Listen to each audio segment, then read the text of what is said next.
Seolah-olah kita menganggap diri kita, pikiran kita, pengalaman kita, kedudukan kita, dan apa yang kita miliki, semua kemampuan kita itu sudah benar-benar kita mampu lakukan tanpa Tuhan.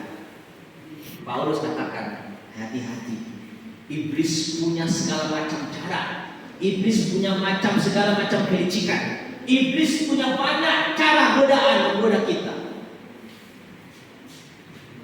Hawa saja bisa jatuh ke dalam dosa, padahal dia dalam keadaan kudus kan, bisa jatuh. Hanya kata apa? Makanan, keinginan, nafsu. Manusia pun sama. Tanpa iman kita akan didapati si iblis celah yang kecil untuk dia masuk mengganggu kita.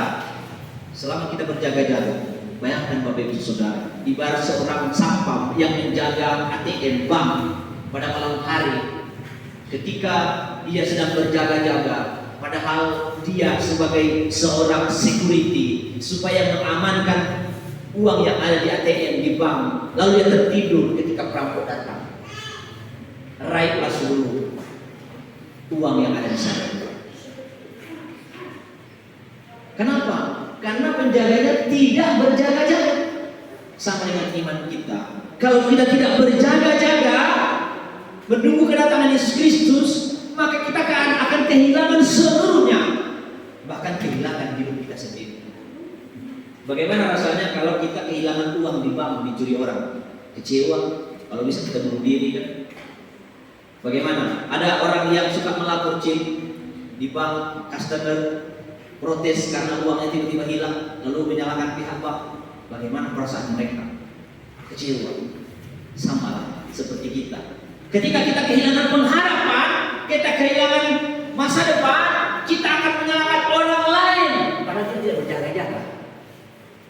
Tuhan sudah bilang berjaga-jaga, waspada sebelum kedatangan Yesus yang kedua kali. Maka supaya kita dilindungi dari berjaga-jaga karena kita manusia terbatas, Tuhan bilang, nih saya kasih kau baju zirah supaya kau kuat ketika ada angin depan, ketika ada pengaruh apapun, ketika ada angin malam, engkau tetap kuat karena ada baju zirah.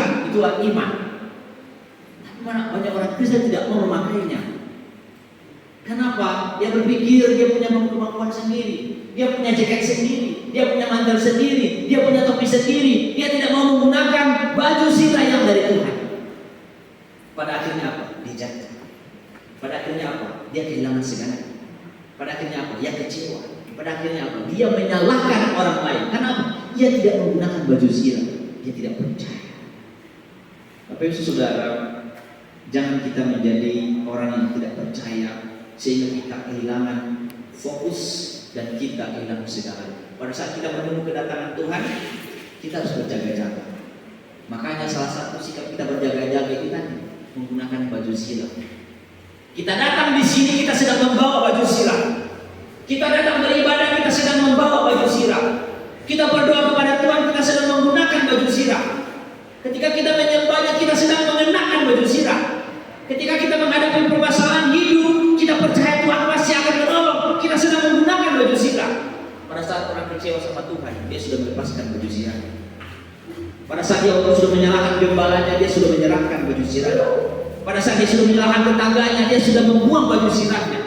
Pada saat dia menyalahkan kehidupannya dan menyesali untuk apa dia ada di dunia ini, dia sudah meninggalkan, bahkan sudah menginjak-injak baju zirahnya.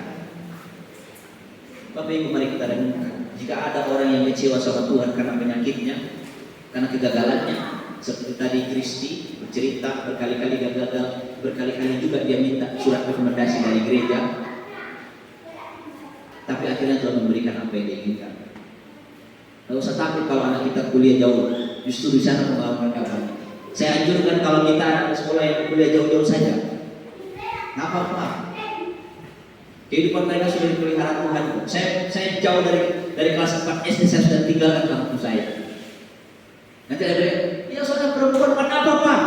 Perempuan laki-laki sama di hadapan Tuhan, dilindungi sama-sama. Tidak usah takut, ya. Supaya mereka punya pengalaman yang luas.